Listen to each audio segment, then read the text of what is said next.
Former CIA Director James Woolsey is with us. I want to start with this whole idea that maybe we're beginning to push back. Maybe boots on the ground in Syria, definitely a warship sailing next to the Spratlys. Is this the beginnings of pushback, James?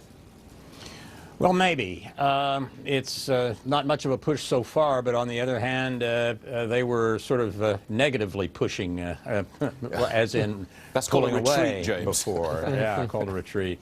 If you look at the air war, so to speak, back during the first Gulf War, we flew hundreds of sorties a day. At the beginning of the second Gulf War, we flew, in some cases, thousands of sorties a day. We're flying an average of 8 sorties a day here.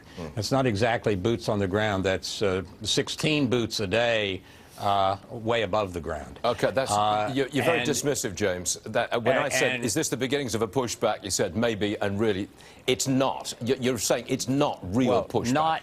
Not yet. But there are at least some indications that they may be thinking of using force effectively, and that would not be without risk. If their criterion in the White House is never to have anyone hurt or killed, on our side at least, by these operations, they're not going to have that happen if they put forces in, even special forces, for training and for assistance to our allies, the people who are going against Assad. Can I just reverse the argument for a moment? President Obama says Vladimir Putin is going to be bogged down.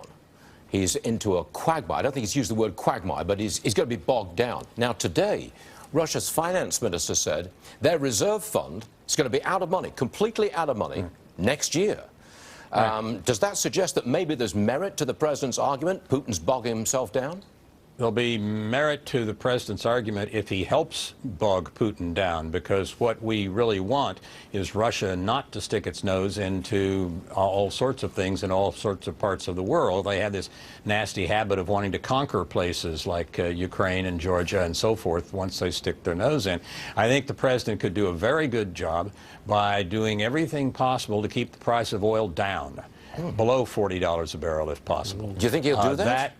Well, he could, for example, work with EPA in order to make it easy for people to switch from gasoline to, let's say, fuels derived from either waste or from natural gas, such as methanol with an M. That's a long way off in the future.